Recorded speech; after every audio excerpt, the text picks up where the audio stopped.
नमस्कार। आप देख रहे हैं चैनल एनवायरमेंटेशंस और मैं हूं संजय मिश्रा।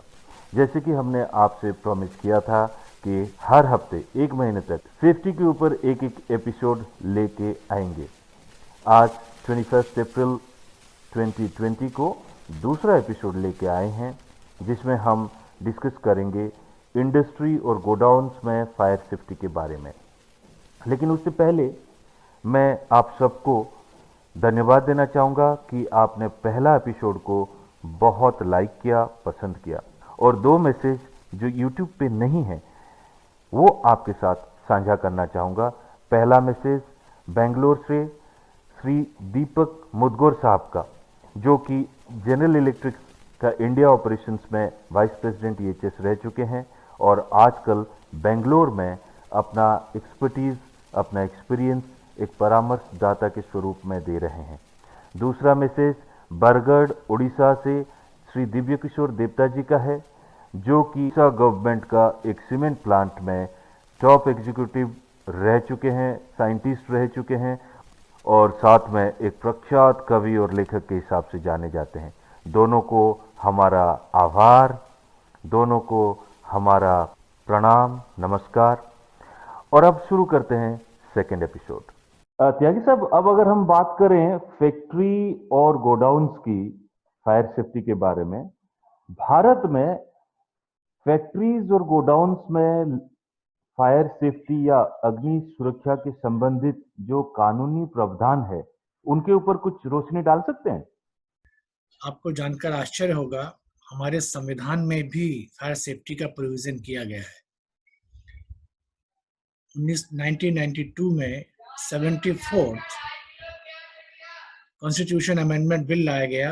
उसमें एक शेड्यूल नंबर 12 ऐड किया गया। उस शेड्यूल के अंदर बहुत सारे करीब 18 पॉइंट है उसमें, और उसका जो 7वां पॉइंट है वो फायर सेफ्टी है। उसमें बात ये एलोबरेट किया गया कि फायर सर्विस जो है वो मिनिस्ट्री ऑफ, हर एक राज्य में मिनिस्ट्री ऑफ होम अफेयर्स इसको देखेगा, और उसमें प्रोविजन किया गया कि कहीं कहीं पर राज्य इसको देख रहे हैं और कहीं कहीं पर इसको फाइनली इसको म्यूनिसिपल कॉरपोरेशन को, जो लोकल गवर्नमेंट बॉडी है, वो देखेगी। उसके बाद हमारे फैक्ट्री एक्ट में भी इसका प्रोविजन है राइट। कि हर एक कारखाने को अपने फायर रिस्क के हिसाब से पोर्टेबल फायर एक्सटिंग्विशर का प्रोविजन करके चलना है, और किसी किसी राज्य के जो स्टेट रूल है उसमें उन्होंने फायर टेंडर का प्रोविजन भी किया हुआ है। ये तो हो गई हमारी सीधा सीधा कानून वाली बात। एक बॉडी और है, ब्यूरो ऑफ इंडियन स्टैंडर्ड्स। उन्होंने भी 1970 में 1970 में एक नेशनल बिल्डिंग कोड जारी किया। उसमें समय समय पर जरूरत के हिसाब से उसमें अमेंडमेंट होते रहे। जो लेटेस्ट अमेंडमेंट हुआ है उसमें वो 2016 में हुआ है। उसका जो चौथा चैप्टर है वो पूरा का पूरा चैप्टर फायर और लाइफ सेफ्टी से रिलेटेड है। उसमें ये प्रोविजन किया गया है कि फायर और लाइफ सेफ्टी के संबंध में किसी भी बिल्डिंग में क्या प्रोविजन होनी चाहिए, वो पूरा डिटेल उसमें दिया गया है। चाहे वो कारखाने की बिल्डिंग है, हॉस्पिटल की बिल्डिंग है, रेजिडेंशियल बिल्डिंग है, कमर्शियल बिल्डिंग है, कोई एजुकेशनल इंस्टीट्यूट है, या कोई और भी बिल्डिंग है, उस सब में फायर और लाइफ सेफ्टी का क्या प्रोविजन होना चाहिए, इंक्लूडिंग कंस्ट्रक्शन ऑफ बिल्डिंग, वो सारे प्रोविजन उसमें बड़े डिटेल में दिए गए। मैं अपने दर्शकों को ये सुझाव देना चाहता हूँ, ये सजेस्ट करना चाहता हूँ कि जो जिस कारखाने में सेफ्टी डिपार्टमेंट है या सिक्योरिटी डिपार्टमेंट है, वो लोग अपने यहाँ पर नेशनल बिल्डिंग कोड जरूर रखें और समय समय पर उसको रेफर भी करते रहे, उसको देखते भी रहे, उसमें क्या क्या प्रोविजन दिए हैं, उसके अनुसार हमारे यहाँ पे काम होता है या नहीं होता है। इसको भी, अब देखिए, जो चीज छूट गई है वो छूट गई है, लेकिन अभी भी हमारे पास समय है कि उसमें हम सुधार कर सकें। उत्तरोत्तर सुधार करने की जरूरत हमेशा रहती है। बहुत बढ़िया बात है ये। अच्छा, नेशनल बिल्डिंग कोड 1970 से आपने कहा कि तैयार हुआ है, लेकिन बहुत लोगों के दिमाग में तो यही है कि 2005 से ये जो है 2005 वाला वर्जन जो है, बहुत लोगों के दिमाग में ये है कि तभी आया था। बट नेशनल बिल्डिंग कोड में क्या खाली जो ये कमर्शियल बिल्डिंग्स, मॉल्स या जो मल्टीप्लेक्सेस या फिर जो बड़े-बड़े ग्रुप हाउसिंग सोसाइटीज, इनके बारे में खाली कहा गया है, या तमाम जो फैक्ट्रीज की बिल्डिंग्स को भी कवर किया है, गोडाउन्स को भी कवर किया है? और इसमें ये national building code basically fire safety के बारे में क्या कहता है, थोड़ा कुछ उसके बारे में बताइए प्लीज। हाँ, नेशनल बिल्डिंग कोड में फैक्ट्री की बिल्डिंग को भी कवर किया गया है। जी। मोटी मोटी बातें यहाँ पे डिस्कस कर पाएंगे, क्योंकि नेशनल बिल्डिंग कोड का जो चैप्टर नंबर 4 है बहुत बहुत बड़ा है। बड़ा चैप्टर है। बहुत बड़ा, राइट। तो हम अगर डिस्कस करेंगे तो उसके लिए भी हमें अलग से कुछ प्रोग्राम बनाने पड़ेंगे। राइट। पहला उन्होंने उसमें चीज दी है कि जब आप बिल्डिंग की कंस्ट्रक्शन करते हैं तो उसमें कंस्ट्रक्शन में ये ध्यान रखा जाए कि बिल्डिंग में दीवारों की मोटाई इतनी हो कि वो कम से कम 1-1.5 घंटे की फायर को बर्दाश्त तो कर सके, हम्म। और उसमें इमरजेंसी एग्जिट का प्रोविजन हो। एक उसमें फायर शाफ्ट होनी चाहिए, उसमें फायरमैन लिफ्ट का प्रोविजन होना चाहिए, और आपके पास कितने किस हाइट की बिल्डिंग में सेफ्टी ऑफिसर का प्रोविजन उन्होंने दिया है। उन्होंने उसमें दिया है कि जिस बिल्डिंग की हाइट 98 फुट या उससे ज्यादा है, 98 फीट हम्म। और अबव, हम्म। वहां पर एक ट्रेन फायर ऑफिसर जिसका कम से कम 3 वर्ष का वर्किंग एक्सपीरियंस हो, हम्म। उसकी नियुक्ति वहां पर की जानी चाहिए। तो इस तरह हम्म। के प्रोविजन उसमें है। इसके साथ साथ फायर सेपरेशन सिस्टम आपको कौन सा देना है जरूरत के हिसाब से, आपका वो वाटर बेस्ड भी हो सकता है, वो आपका गैस बेस्ड भी हो सकता है। हम्म। गैस बेस्ड में कार्बन डाइऑक्साइड है, और दूसरी इनर्ट गैसेज उसमें यूज कर सकते हैं। वाटर बेस्ड में आपका स्प्रिंकलर सिस्टम है, फायर हाइड्रेंट सिस्टम है, वाटर स्प्रे सिस्टम है। इस तरह के पूरा डिटेल उसमें बहुत सारी जानकारी उसके अंदर दी गई है। और उसके साथ साथ कारखाने में, बिल्डिंग में, सभी जगह पर आपको fire alarm system, smoke detector, ये सारे प्रोविजन आपके होने चाहिए, और इसकी समय समय पर जांच होती रहनी चाहिए। आपको साल में एक बार लोकल फायर डिपार्टमेंट से fire NOC, no objection certificate भी लेना है। लेकिन इसमें यहाँ पर जो सबसे बड़ा एक कमी है उसके अंदर में मिश्रा जी, एनओसी लेने की बात तो की जाती है, लेकिन पूरे वर्ष भर कोई फायर सेफ्टी ऑडिट का उसमें कोई प्रोविजन नहीं है कि ऑडिट कब होना चाहिए, क्यों होना चाहिए, उसकी पीरियोडिसिटी क्या हो, क्या चेकलिस्ट हम यूज करें, वो कोई प्रोविजन नहीं है। सिर्फ फायर एनओसी की बात करता है। और आप भी जानते हैं कि हमारे यहाँ पर फायर एनओसी देना और लेना, ये खाली इसका कोई लोग बहुत गंभीरता से इसको लेते नहीं। सर एक बात ये होती है, जनरली जब भी कोई कोड बनता है या कोई भी अमेंडमेंट्स आते हैं तो जो भी अथॉरिटी या जो भी बॉडी उसको बनाते हैं वो एक ड्राफ्ट उसके ऊपर लेके आते हैं और उससे सजेशंस लेते हैं कुछ। क्या एनबीसी जब बना था या जो भी अमेंडमेंट्स हुए थे उसमें ऐसा कोई प्रोविजन हुआ था कि उन्होंने कोई सजेशंस लिया था एक्सपर्ट से, उसको इनकॉर्पोरेट किया नहीं किया, ऐसा कुछ आपको याद हो? ब्यूरो ऑफ इंडियन स्टैंडर्ड की जितने भी स्टैंडर्ड्स बने हुए हैं उन सबकी वो एक कमेटी बना के रखते हैं। जब राइट। भी कोई स्टैंडर्ड आप देखें तो उसके पहले पेज पे ही सभी लोग, पहले पेज पे, आखिरी पेज पे जो हाँ। कमेटी के मेंबर्स हैं उन सभी के नाम दिए होते हैं, राइट। कुछ के पदनाम दिए होते हैं।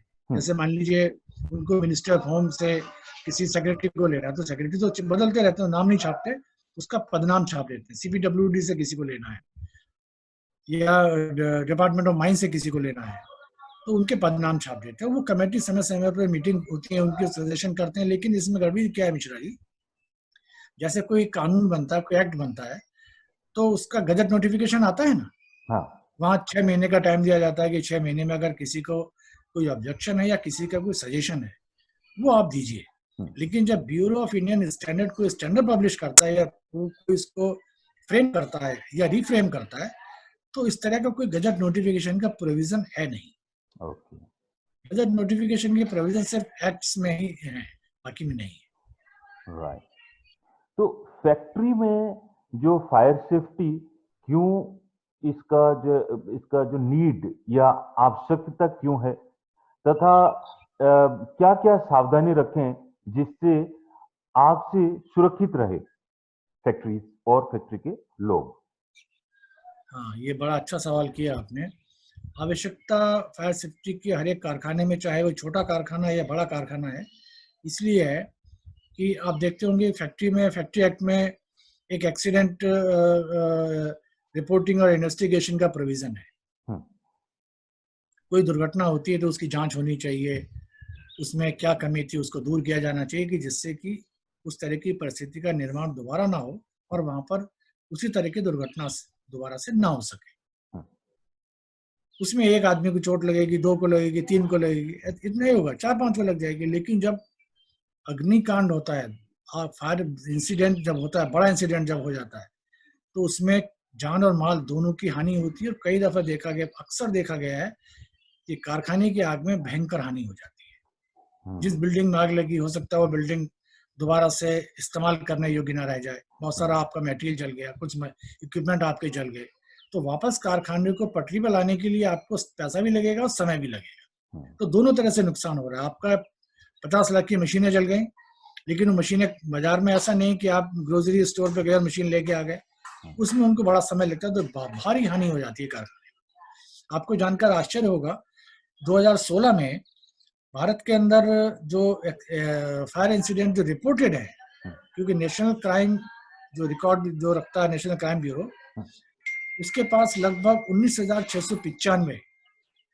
आग की दुर्घटनाओं का रिकॉर्ड रखा गया है, जो 2016 में जो लोगों ने रिपोर्ट किया है। उसके बाद उनकी साइट पे भी कोई डेटा अवेलेबल नहीं है। मतलब 2016 के बाद में साइट को अपडेट हो नहीं सकता किया। है डेटा भेजा नहीं, या वो अपडेट करने में उनको टाइम लग गया। और इसमें लगभग नहीं, निश्चित रूप से 16,900 लोगों की जान गई है। अकेले महाराष्ट्र में 3,063 सबसे ज्यादा जो जनहानि हुई वो महाराष्ट्र के अंदर हुई। वहां पर 3,063 लोग अपनी जान गंवा बैठे। तो इसलिए हर एक कारखाने में अग्नि सुरक्षा पर बहुत ज्यादा ध्यान देने की जरूरत है। इसमें कुछ हम लोग खास खास बातें यहाँ पे जिक्र करेंगे।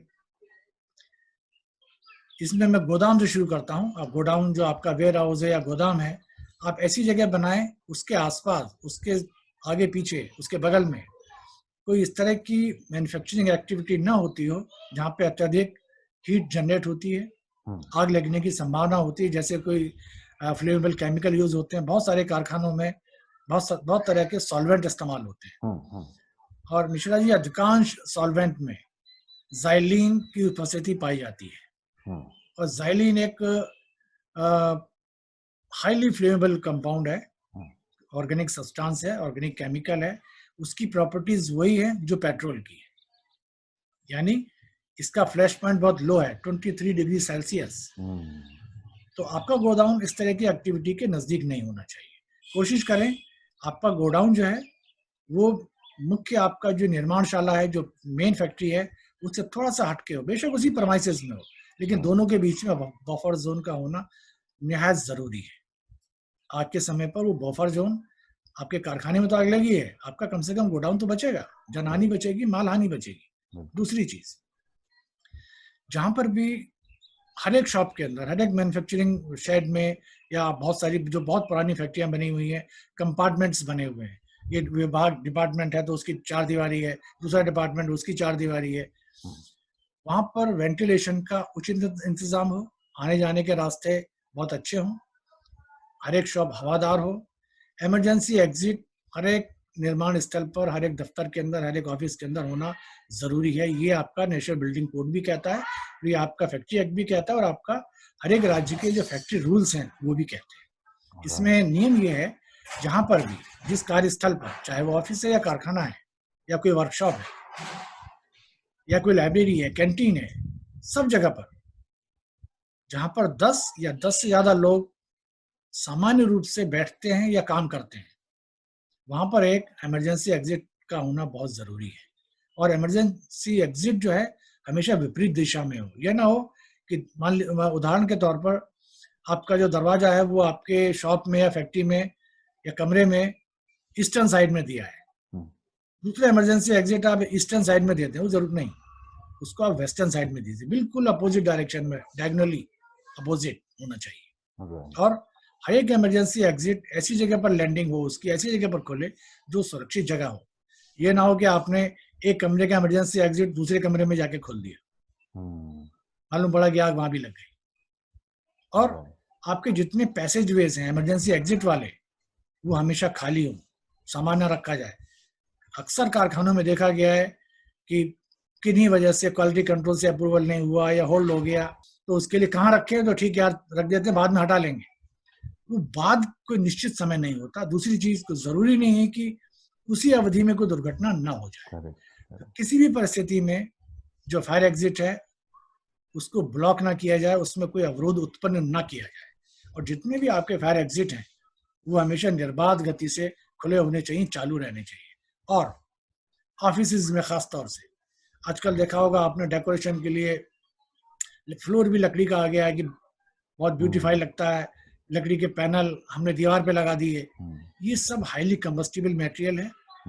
इसमें आपने क्या कहते हैं उसको, पॉलिश करते हैं ना, तो ये सब इसमें क्या है, वार्निश है ना उसके अंदर। बिल्कुल। ये सब हाईली हाईली फ्लेमेबल मटेरियल है। जब आग होगी तो उससे इतना केमिकल रिलीज होगा, इतना बेंजीन रिलीज होगा, आप इनहेल करेंगे तो आप तो वैसे गिर पड़ेंगे वहां पर। खास तौर से ध्यान रखें जो आपके एग्जिट पैसेज वे हैं उसमें इस तरह का मटेरियल उसकी सुंदरता बढ़ाने के लिए बिल्कुल इस्तेमाल ना किया जाए। कोई पर्दा वहां पे नहीं लगाओ, कोई लकड़ी का पैनल वहां पे नहीं लगाओ, उसकी फ्लोरिंग भी लकड़ी की नहीं होनी चाहिए, क्योंकि वही तो रास्ता आपको बचाने वाला है। उसमें आपने ऐसी परिस्थिति का निर्माण किया है कि वहां भी आग लग जाए। तो इसका खास तौर से ध्यान रखा जाए। और आप जो केमिकल इस्तेमाल कर रहे हैं उसको आप उसका एक फायर रिस्क एनालिसिस कीजिए कि इसमें आग लगने की क्या संभावना है, इस केमिकल का फ्लैश पॉइंट कितना है। उसी के अनुसार आप उसको काम करने का तरीका, अपना सेफ तरीका डेवलप कीजिए। और वहां पर किस तरह का आग बुझाने का साधन, पोर्टेबल फायर एक्सटिंग्विशर होना चाहिए। फैक्ट्री एक्ट या फैक्ट्री रूल ये कहता है कि आपके 100 वर्ग मीटर में 9 लीटर की 2 बाल्टियां, उसमें रेत या पानी आवश्यकता के अनुसार क्या रखना है आप डिसाइड कीजिए। और 9 लीटर या 9 केजी कैपेसिटी का एक फायर एक्सटिंग्विशर वहां पर इतने एरिया में होना चाहिए। ये तो ये वहां के लिए रिकमेंडेड है जहां पर आग लगने की संभावना बहुत कम है। लेकिन अगर आप कंबस्टिबल मटेरियल फ्लोर में बहुत यूज कर रहे हैं, फ्लेमेबल केमिकल आप बहुत यूज कर रहे हैं, तो वहां पर आपके जो एक्सटिंग्विशर का नंबर है वो निश्चित रूप से बढ़ जाएगा। इसके लिए आप किसी ट्रेन सेफ्टी एक्सपर्ट से ऑडिट कराइए, जिससे कि आपको संख्या ज्ञात हो सके कि आपको क्या लगाना है यहाँ पर। और हाउसकीपिंग का खास ध्यान रखना है। गृह व्यवस्था, अक्सर ये देखा गया है कि जिन कारखानों में गृह व्यवस्था दुरुस्त नहीं होती है वहां पर छोटी मोटी आग की दुर्घटनाएं होती रहती हैं।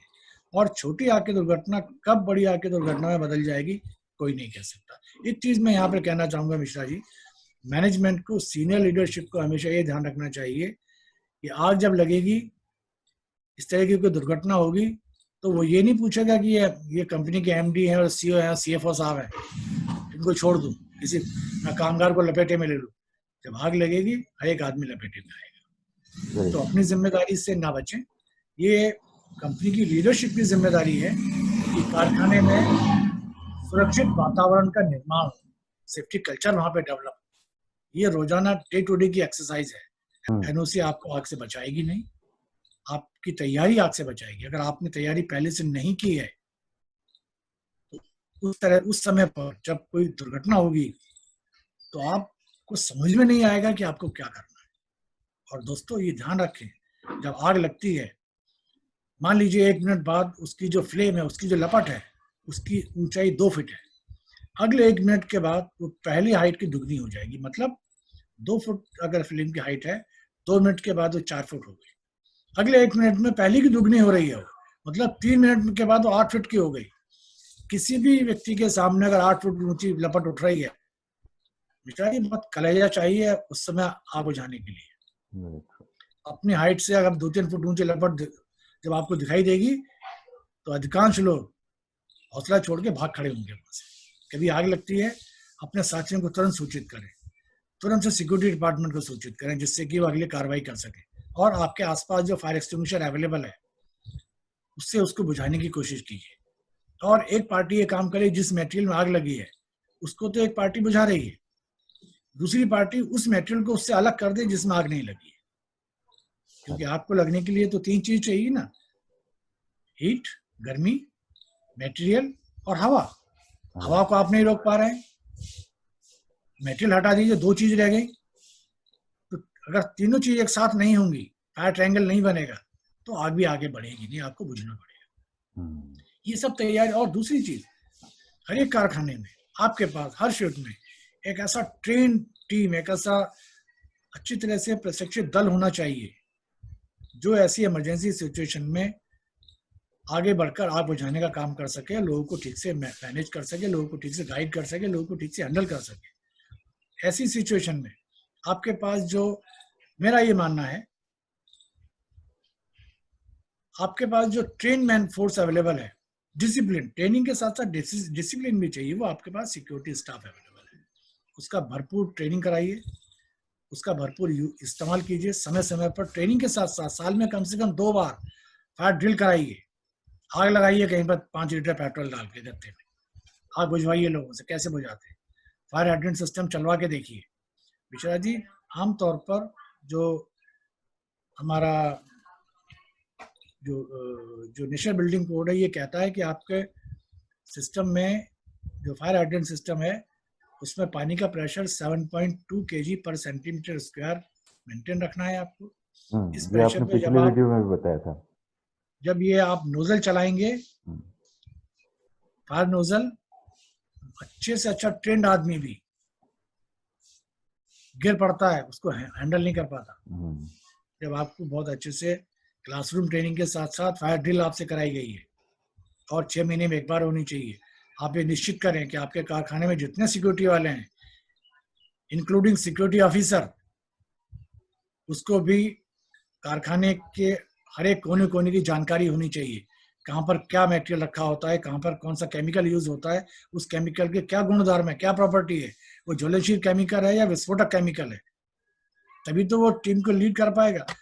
ये ध्यान में रखिए, अधिकांश कारखाने हो या मल्टी स्टोरी बिल्डिंग हो, आप जब न्यूज़पेपर देखते हैं, साइलेंट आवर्स में आग लगती है, जब उस समय कोई है नहीं वहां पर।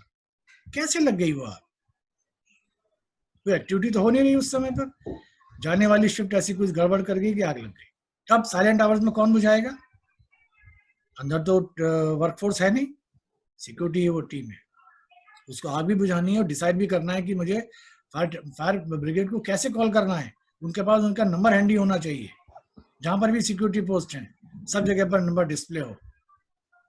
आजकल तो मोबाइल है, सबके मोबाइल में नंबर फीड करा दीजिए, सिक्योरिटी को भी इन्फॉर्म करे, और कारखाने की जो सीनियर मैनेजमेंट टीम है उनको भी तुरंत से इन्फॉर्म करे, जिससे कि आवश्यक और उचित कार्रवाई समय रहते की जा सके। ये बहुत जरूरी है। दूसरी चीज, अब मैं और क्या सावधानी आपको रखनी है, हर एक कारखाने में जहां पर मशीनें इस्तेमाल होती हैं, एक समय पर आपको रिपेयर और मेंटेनेंस की जरूरत भी पड़ती है, और उसके लिए आपको कहीं पर कटिंग करनी है, कहीं पर वेल्डिंग करनी है। कटिंग के लिए आप डिजोल्व एसिटिलीन और ऑक्सीजन वाली जो एसिटिलीन फ्लेम है वो यूज करेंगे। वेल्डिंग के लिए आप आर्क वेल्डिंग यूज कर रहे हैं। ये दोनों ऑपरेशन सबसे ज्यादा खतरनाक है। जब आप वेल्डिंग करते हैं, वेल्डिंग करने से पहले एक सक्षम अधिकारी, सेफ्टी ऑफिसर या कोई और ऑफिसर जिसको मैनेजमेंट डेजिग्नेट करना चाहे, वो पहले ठीक से इंस्पेक्शन करे कि वहां पर आग लगने की संभावना तो नहीं है। अगर ऐसा मटेरियल वहां रखा हुआ है जिसमें आग लग सकती है, आप निश्चित नहीं कि लग सकती है कि नहीं लग सकती है, मान के चलिए लग सकती है, उसको हटाइए वहां से। नहीं हटा सकते, कुछ चीज ऐसी जो हट नहीं सकती, उनको आप ऐसी चीज मेटल शीट से, या आजकल तो बहुत तरह के इस तरह के ब्लैंकेट आते हैं, फायर ब्लैंकेट, जो कुछ जगह पर एस्बेस्टस के यूज करते हैं, जबकि एस्बेस्टस आजकल यूज नहीं करना चाहिए। और भी मटेरियल आता है उसके यूज करने चाहिए, उसको ठीक से ढक दें। आग बुझाने का साधन वहां पर रखें, पानी की बाल्टी रखें, रेत की बाल्टी रखें, 2-3 फायर एक्सटिंग्विशर रखें।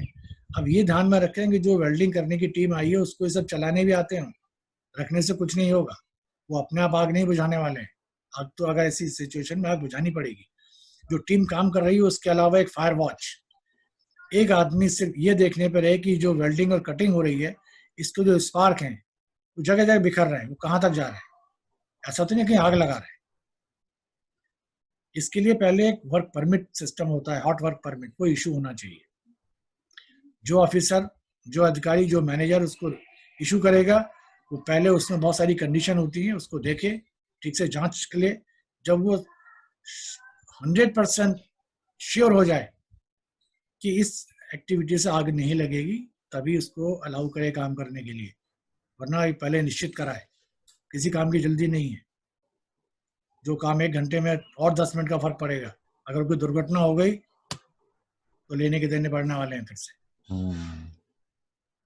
तो अभी आपने जैसे बताया था कि महाराष्ट्र में सबसे ज्यादा फायर एक्सीडेंट्स हुए हैं या लोग ज्यादा वहां पे एक्सपायर हुए हैं, तो बिल्कुल। उसका कोई रीजन है कि ये इस टाइप का कैटेगरीज ऑफ इंडस्ट्रीज महाराष्ट्र में ज्यादा हैं या गुजरात में या कोई और राज्य में ज्यादा हैं, इसकी वजह से वहाँ का फायर एक्सीडेंट्स ज्यादा हो रहे हैं, या फिर वहाँ पे इसका जो रूल रेगुलेशन का कहीं पे कोई कमी रह गई होगी, इसकी वजह से ज्यादा एक्सीडेंट्स हो रहे भारत में, हमारे देश में जो सबसे वेल डॉक्यूमेंटेड फैक्ट्री रूल अगर किसी को कहते हैं तो वो महाराष्ट्र फैक्ट्री रूल है, सबसे अच्छा डॉक्यूमेंट है। हैं?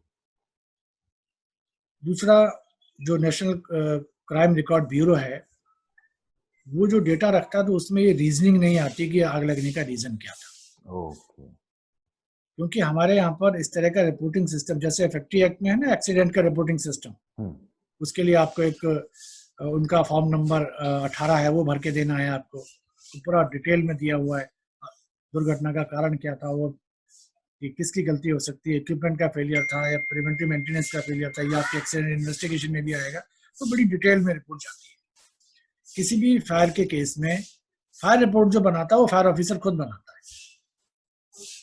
और आप भी जानते हैं किसी भी फायर ऑफिसर को जिस कारखाने में या जिस संस्थान में आग लगी है उसके मैन्युफैक्चरिंग प्रोसेस के बारे में, प्रोडक्शन में क्या क्या मैन्युफैक्चरिंग प्रोसेस है, क्या केमिकल यूज करते हैं, उसके बारे में कोई ज्ञान नहीं होता है।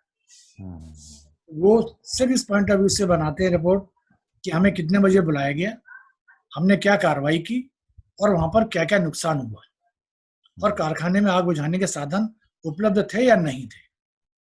उनकी रिपोर्ट में ये साधारण बात होती है। तो ये चीज कभी भी उभर के सामने नहीं आ पाती है कि आग लगने का वहां पर कारण क्या था। तो मैं अपने कारखाने के सभी साथियों से ये रिक्वेस्ट करता हूँ कि एक, ईश्वर ना करे कि आपके कारखाने में कोई आग की दुर्घटना हो, फिर भी आप एक एक्सीडेंट इन्वेस्टिगेशन फॉर्म जैसे आपने दुर्घटना के लिए डेवलप किया है, फायर इंसिडेंट के लिए भी डेवलप करें। राइट। और जिससे कि हाँ हाँ। दूसरी चीज, यहाँ पर मैं एक चीज और ऐड करना चाहूंगा मिश्रा जी, जो हमारी रेगुलेटरी अथॉरिटीज है, मिनिस्ट्री ऑफ होम अफेयर को लीड लेनी पड़ेगी। वो एक इसको गजट नोटिफाई करे या कुछ भी करे। अभी तो जो फैक्ट्री कोड है वो सेफ्टी के लिए, ऑक्यूपेशनल हेल्थ एंड सेफ्टी का कोड भी आने वाला है। 2018 में वो गजट नोटिफाई हुआ था, लेकिन अभी तक संभावना लग नहीं रही कि वो आ रहा है। उसमें भी अगर हम इसको ऐड कर सकें फायर सेफ्टी को डिटेल के साथ, कि कोई भी इंसिडेंट जिसमें चाहे वो एक एक्सटिंग्विशर भी इस्तेमाल हुआ है, बहुत छोटी सी आग थी या कोई बड़ी दुर्घटना हुई दुर्भाग्य से, उन सबकी रिपोर्टिंग हो, उसकी इन्वेस्टिगेशन हो, खाली फायर ऑफिसर की रिपोर्ट पर रिलाई ना किया जाए, क्योंकि वो तो खाना पूर्ति होती है।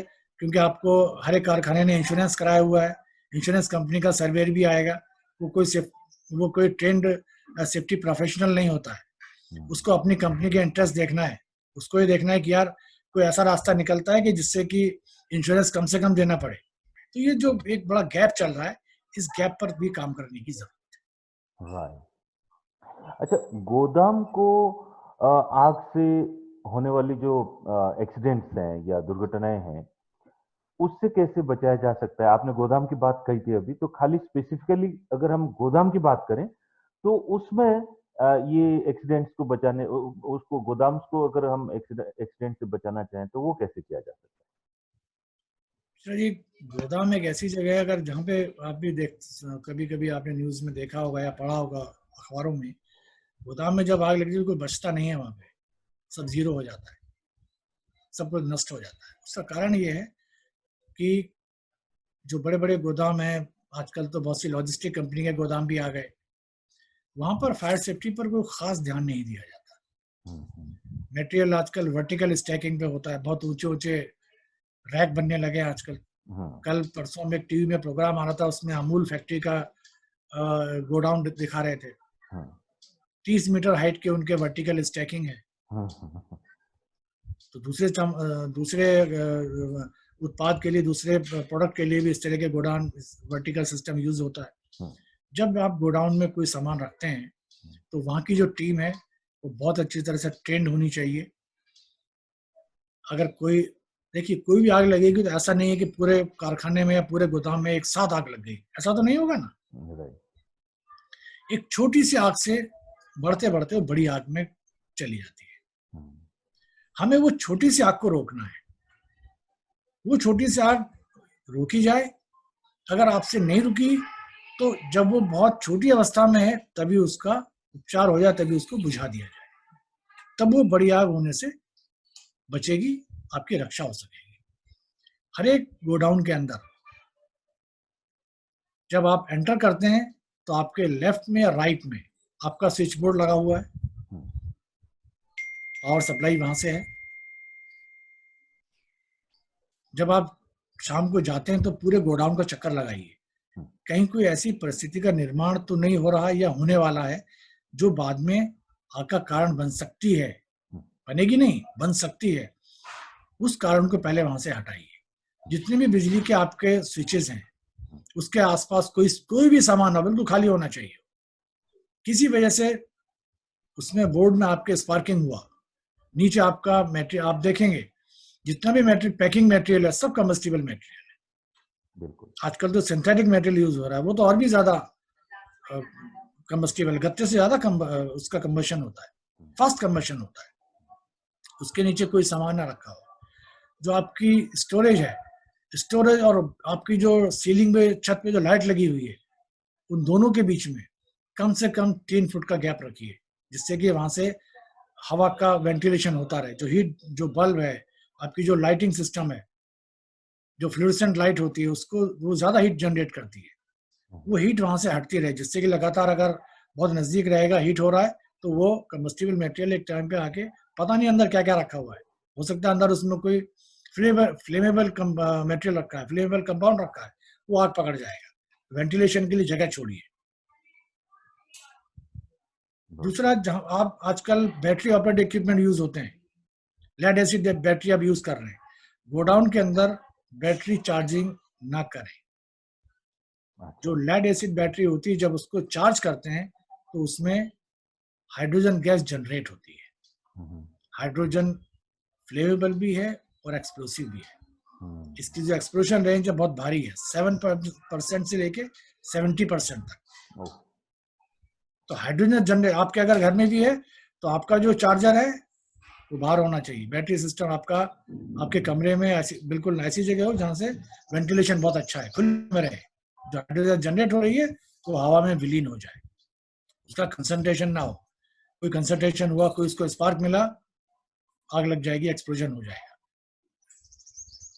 कोई आजकल बहुत सारे गोडाउन में केमिकल भी आप स्टोर कर रहे हैं। ऐसे केमिकल जिनकी कंपेटिबिलिटी नहीं है आपस में, उनको साथ साथ ना रखें।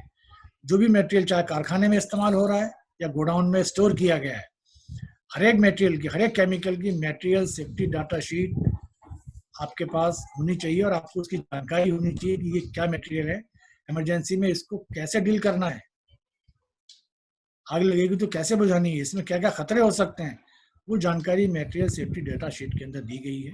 जब आप अपने लोगों की ट्रेनिंग करते हैं तो मटेरियल सेफ्टी डाटा शीट के उस पोर्शन को जरूर ठीक से डिस्कस करें कि इमरजेंसी स्पिल में हमें क्या करना है, आग लगने की इस अवस्था में हमें क्या सावधानियां बरतनी है, कुछ पीपीज हमें यूज करने पड़ेंगे।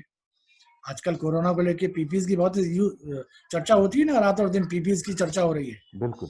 कारखाने में भी इस तरह के पीपीज इस्तेमाल करने की डे टू डे वर्किंग में जरूरत होती है। वो आपके पास सफिशिएंट क्वांटिटी में होने चाहिए और लोगों को यूज करना भी ठीक से आना चाहिए। तो ट्रेनिंग, ड्रिल, ये बहुत आवश्यक है, चाहे आप गोडाउन में काम करते हैं या किसी कारखाने में काम करते हैं। साल में 2 बार ड्रिल जरूर होनी चाहिए।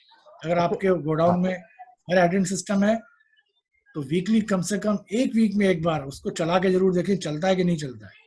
अच्छा तो रहेगा कि आप उसका प्रेशर हमेशा मेंटेन रखें और समय समय पर उसको चलाते रहें, वरना पाइप के अंदर इतना रस्ट फॉर्मेशन होगा कि आपके नोजल सब खराब कर देगा। और आपके पास कम से कम 1.5 लाख लीटर पानी हमेशा होना चाहिए, क्योंकि किसी भी टैंक में आपने जो पानी स्टोर करके रखा हुआ है, पंप जब उठाएगा तो नीचे फुटवाल लगा हुआ है, एक निश्चित मात्रा के बाद पानी उठाना बंद करेगा। तो 1 लाख लीटर पानी स्प्रे कम से कम आपके पास होना चाहिए। और जो आपके स्प्रिंकलर सिस्टम है, समय समय पर उनको चला के चेक करें। सिस्टम आपका जो भी दिया है, स्मोक डिटेक्टर दिया है या स्प्रे सिस्टम है या वाटर मिस्ट सिस्टम आपने दिया है या हाइड्रेंट सिस्टम आपने दिया है, ये हमेशा चालू अवस्था में रहे, जरूरत पड़ने पर इस्तेमाल किया जा सके। और इसको कैसे इस्तेमाल करना है, रिपेयर मेंटेनेंस कैसे होना है, ये जानकारी आपके पास बहुत अच्छे से होनी चाहिए और सबका चीज़ों का रिकॉर्ड रखा जाना चाहिए। फायर एक्सटिंग्विशर कितने आपको लगते हैं, ये आप किसी एक्सपर्ट से ऑडिट कराइए, उनको रखिए, और ये ध्यान में रहे किसी भी अवस्था में किसी भी कर्मचारी को अगर इमरजेंसी एग्जिट से निकलना है तो कोई इमरजेंसी एग्जिट इस तरह से डिजाइन करने हैं, बड़ा कारखाना है, 5,000 आदमी काम करते हैं, आपको ऐसे डिजाइन करना है कि किसी भी कर्मचारी को, किसी भी दोस्त को निकलने के लिए 85 फीट से ज्यादा ट्रेवल ना करना पड़े, चलना नहीं पड़े। दूसरी चीज, एक्सटिंग्विशर उसकी नियर रेंज में होना चाहिए, 15 मीटर से ज्यादा नहीं। दीवार में आप उसको टांगते हैं तो वहां पे एक मार्किंग लगा के रखिए जिससे दूर से मालूम पड़े, और उसका जो कैप लगा हुआ है एक्सटिंग्विशर के ऊपर, उसका जो टॉप है वो फ्लोर से 5 फीट से ज्यादा ऊंचा नहीं होना चाहिए। ज्यादा ऊंचा होगा आपको उतारने में भी दिक्कत होगी, नहीं उतार पाएंगे। नीचे रखा हुआ है, दूर से आपको नजर नहीं आएगा कहाँ रखा हुआ है। तो ये बड़ी छोटी छोटी बातें जिनका आपको रोजाना ध्यान रखना है। आग कभी कह के नहीं लगेगी अगर आपकी तैयारी पहले से नहीं है। ये तो एग्जाम की तरह से मिश्रा जी, अगर आपने पहले से नहीं पढ़ा है तो 1 घंटा पढ़ के आप एग्जाम पास नहीं कर सकते हैं क्या? मेरा उसी तरह से ये भी। इस बात पे मेरा एक सवाल, मेरे मन में एक सवाल आ रहा है। कई सारे ऐसे कंपनियां हैं जहां पे खाली महिलाएं काम करते हैं, वुमेन बेस्ड इंडस्ट्रीज होते हैं, बहुत सारे ऐसे आजकल होने लग गए हैं। या फिर बहुत ज्यादा महिलाएं होते हैं, सारे नहीं होते हैं तो बहुत ज्यादा होते हैं, तो उनके लिए कुछ स्पेशल ऐसा कोई मेजर्स या कोई जो फायर सेफ्टी रूल्स बना हुआ है? इनके लिए कोई जितने भी एक्ट रूल है उसमें एम्प्लॉय की बात की जाती है। हमारे यहाँ पर किसी भी रूल में, कानून में महिला कर्मचारी या पुरुष कर्मचारी इस तरह से नहीं दिया गया काम के संबंध में। इसमें कुछ खास चीज, आपने बहुत अच्छा सवाल किया। जनरली लोग इन चीजों को कभी नोटिस नहीं लेते हैं। नहीं, उसमें ऐसा है Mishra ji, fire extinguisher 4.5 kg के भी हैं, उससे कम के भी हैं। तो महिलाओं के लिए आप 4.5 kg, 9 kg का एक लगाने के बजाय 4.5 kg के वहां पे 2 लगाइए। 4.5 kg 1.5 किलो वजन हो गया एक्सटिंग्विशर का, 4.5 किलो उसमें केमिकल है, 6 किलो वेट उठाने में शायद दिक्कत नहीं होगी, राइट, है राइट। ना? नंबर 1। दूसरी चीज, आपने बहुत अच्छा सवाल किया यहाँ पे, खास तौर से जो गारमेंट इंडस्ट्री है वहां पर महिला कर्मचारी या तो 90% है, और किसी किसी जगह तो मैंने 100% भी देखी है। राइट। कुछ साल पहले कारखाने में फायर एक्सीडेंट तो नहीं हुआ था, लेकिन हो सकता था, वहां पर एक इंसिडेंस हुआ कि महिला कर्मचारी बेहोश हो गई। गारमेंट इंडस्ट्री में लोगों को है, गारमेंट इंडस्ट्री में कैसे बेहोश हो सकती है? हम्म, कि गारमेंट इंडस्ट्री में क्योंकि उनका एक्सपोर्ट होता था, हम्म, तो जो गारमेंट उन्होंने तैयार किया है उसकी ड्राई क्लीनिंग भी होगी, हम्म, है ना? ड्राई क्लीनिंग के लिए जो केमिकल यूज होता है वो रूम टेम्परेचर पर वोलेटाइल होता है। राइट। आपने ड्राई क्लीनिंग ऐसे कमरे में करा दी जिसमें वेंटिलेशन ही नहीं है, हम्म, वो केमिकल जो वहां पर इवेपोरेट हो रहा है उसके वेपर्स कमरे में अवेलेबल हैं और भारी मात्रा में अवेलेबल हैं। उसको इनहेल किया और वो महिला कर्मचारी वहां पर 2-4 नहीं, 20 से ज्यादा महिला कर्मचारी बेहोश हो गई थी। हाँ, अब आप अब कल्पना कीजिए, जिस कमरे में जो जो इस तरह के केमिकल होते हैं जो रूम टेम्परेचर और वोलेटाइल हैं, निश्चित रूप से उनका जो फ्लैश पॉइंट है 65 डिग्री से नीचे है, हम्म, मतलब वो डीजल की कैटेगरी में आते हैं। राइट, आप भी जानते हैं कि डीजल को 2 मीटर दूर से भी आप माचिस दिखाएंगे तो आग लग जाती है ना। बिल्कुल। अगर उस कमरे में किसी वजह से कोई स्पार्क हुआ होता तो क्या स्थिति बनती थी वहां पे? बिल्कुल सही बात। तो ये आपको हर एक कारखाने में आपको ध्यान रखना है, क्या केमिकल आप इस्तेमाल कर रहे हैं वहां पर, उसके लिए उचित वेंटिलेशन है कि नहीं है। जो केमिकल आप पाइप में फ्लो कराते हैं उस पाइप को आपने उसकी बॉन्डिंग ग्राउंडिंग की है कि नहीं की है। आपने पेट्रोल पंप पे देखा हो, कभी आपने शायद नोटिस किया होगा, जब डीजल की या पेट्रोल की गाड़ी खाली हो रही होती है तो उसमें वो अर्थिंग कर देते हैं उसकी, बिल्कुल। करते हैं ना। तो ये इस तरह की व्यवस्था आपके कारखाने में भी होनी चाहिए, क्योंकि कोई केमिकल और फ्लेमेबल केमिकल या गैस जब पाइप में ट्रेवल करती है तो पाइप का जो जॉइंट है, जो उसमें फ्लैंज जॉइंट है, अगर आपने दोनों को बॉन्डिंग नहीं किया है तो जो उससे जो स्टैटिक चार्ज डेवलप हो रहा है, जो पोटेंशियल डिफरेंस वहां पे आ रहा है, वो आग लगने का, स्पार्क से आग लग जाएगी। होता है इस तरह। पेट्रोल पंप पे भी जो आग लगती है उसका मेन रीजन यही होता है। इसी चीज पे मुझे याद आया, कुछ साल पहले फरीदाबाद के कारखाने में, बहुत बड़ा कारखाना नहीं था, उसमें आग लग गई थी और लोगों को लगा कि इसमें कुछ दिखाई नहीं दिया, लोग जल गए। वहां पर कुछ ऐसा प्रोसेस हो रहा था कि उससे जो उनकी जो फिक्चर थी या मोल्डिंग फिक्चर था, जो भी था, उसकी क्लीनिंग वो थिनर से करते थे। अच्छा। थिनर, जैसा मैंने आपको पहले बताया, इसका फ्लैश पॉइंट बहुत कम है और ये रूम टेम्परेचर, सर्दी में भी वोलेटाइल है, उसकी वेपर्स हवा में तुरंत आती रहेंगी। पेट्रोल पंप पे जब गाड़ी में पेट्रोल डलता है ना, गाड़ी के अंदर आप बैठे तो भी आपको पेट्रोल की महक आती है ना। हम्म। सर्दी में भी भयंकर सर्दी है, टेम्परेचर रात में टेम्परेचर 4 डिग्री 5 डिग्री है, तो भी पेट्रोल की स्मेल आ रही है, क्योंकि वो रूम टेम्परेचर पर भी उसका वेपराइजेशन हो रहा है। तो उस कमरे में पूरी वेपर भर गई, जैसे उसने ब्लोअर चलाया, कमरे में आग लग गई, लोग जल गए। जहां पर इस तरह के केमिकल इस्तेमाल होते हैं मिश्रा जी, चाहे वो महिला कर्मचारी हैं या पुरुष कर्मचारी हैं, ये सुनिश्चित किया जाए कि वो सूती कपड़े पहने, कॉटन की कपड़े उनके होने चाहिए। सिंथेटिक कपड़े ऐसी जगह पर अलाउ ना किए जाए। एक और आखिरी सवाल है, गोदाम में फायर सेफ्टी के लिए कौन कौन से फायर फाइटिंग इक्विपमेंट लगने चाहिए? कुछ आप सजेस्ट कर सकते हैं उसके बारे में? मिश्रा जी, आजकल सिर्फ जो फायर एक्सटिंग्विशर आता है वो उसको कहते हैं ABC टाइप, मतलब वो सभी तरह की आग में इस्तेमाल हो सकता है। गोदाम के लिए तो सबसे सुटेबल है वो अच्छा। एक्सटिंग्विशर सफिशिएंट क्वांटिटी में होने चाहिए। और आपके पास ये ABC पाउडर वाले, ये ड्राई केमिकल पाउडर होता है, इसमें मोनोअमोनियम फॉस्फेट और अमोनियम फॉस्फेट का मिक्सचर भरा होता है। ये रिक्वायरमेंट के हिसाब से। अब यहाँ पर मिश्रा जी, एक्सपर्ट की जरूरत होती है। मार्केट में ABC टाइप का जो फायर एक्सटिंग्विशर है वो 1500 रुपए का भी है और 3000 रुपए का भी हो, कहीं कहीं भी इससे ज्यादा भी है। लोग कहते हैं यार ये तो पार्टी बड़ा महंगा दे रही है। उसको जरा डिटेल में जाइए। मोनो अमोनियम फॉस्फेट और अमोनियम सल्फेट का जो मिक्सचर है, उसकी रेशियो पर उसकी एफिशिएंसी भी डिपेंड करती है, उसकी कीमत भी डिपेंड करती है। मोनो अमोनियम फॉस्फेट 10% से लेके और 60% तक हो सकता है। तो आपको हमेशा प्रेफर कीजिए जिसमें मोनो अमोनियम फॉस्फेट 60% है, वो एक्सटिंग्विशर अपने यहाँ लगाइए। महंगा जरूर आएगा, लेकिन दोस्तों बहुत एफिशिएंट है, आपको वही चाहिए। सस्ते वाले से काम नहीं चलेगा, वो आग नहीं बुझा पाएगा। वो सिर्फ, जिसको कहते हैं ना, आई वॉश है। NOC के लिए आपने 10 एक्सटिंग्विशर लगा, आपको जरूरत, उदाहरण के तौर पर 10 की जरूरत है, आपने 1200 रुपए वाले 10 लगा लिए, आपको 10 3500 रुपए वाले लगाने की कीमत में बड़ा फर्क आएगा, लेकिन इमरजेंसी में वही काम आने वाला है। 1200 रुपए वाला काम नहीं आएगा।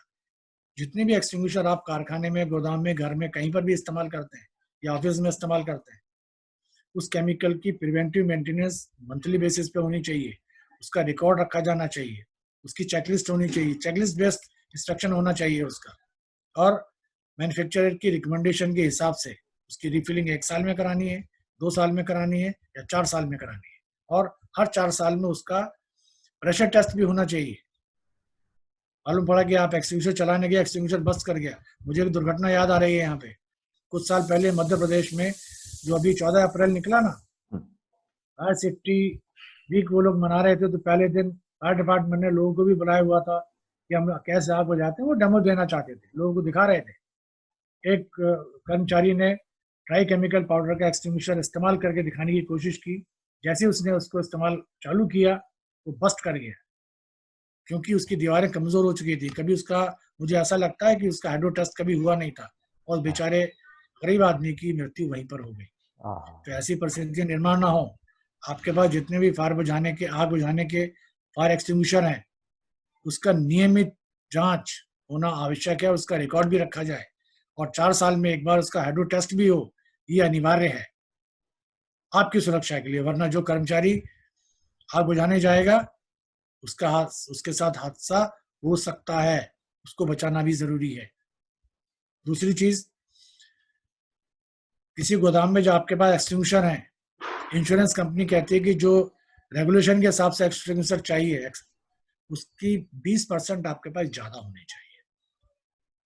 और 20% एक्सटिंग्विशर हर साल आपके ड्रिल में कंज्यूम भी होने चाहिए। अच्छा। इसका रिकॉर्ड रखा जाए। हम्म। वो कंज्यूम की बात इसलिए करते हैं कि उसको मैंडेटरी इसलिए किया हुआ है कि जिससे कि आप ड्रिल कराएं। लेकिन मिश्रा जी, कोई भी इंश्योरेंस कंपनी हर साल जब इंश्योरेंस रिन्यू करती है, वो सिर्फ प्रीमियम देखती है अपना, कि मुझे मुझे इतना टारगेट मिला है, इतने करोड़ का टारगेट उस एजेंट के हिस्से में आया, उस ऑफिसर के हिस्से में आया है। वो सिर्फ अपना टारगेट पूरा करता है। कभी कोई एजेंट, जो इंश्योरेंस कंपनी का ऑफिसर है या एजेंट है, बड़े से बड़ा अधिकारी भी है, कभी इस तरह का रिकॉर्ड नहीं मांगता। बहुत खराब बात है ये। हर एक गोदाम में व्हील वाली ट्रॉली आती है जिसमें 45 किलोग्राम तक कार्बन डाइऑक्साइड भी आती है, केमिकल भी आते हैं। ट्रॉली रखनी चाहिए जिससे कि ऊपर वाले रैक में जब आग लगे, जिसकी हाइट बहुत ज्यादा है, वो 5 किलो का 10 किलो का एक्सटिंग्विशर कुछ नहीं करेगा, ऊपर तक जाएगा नहीं।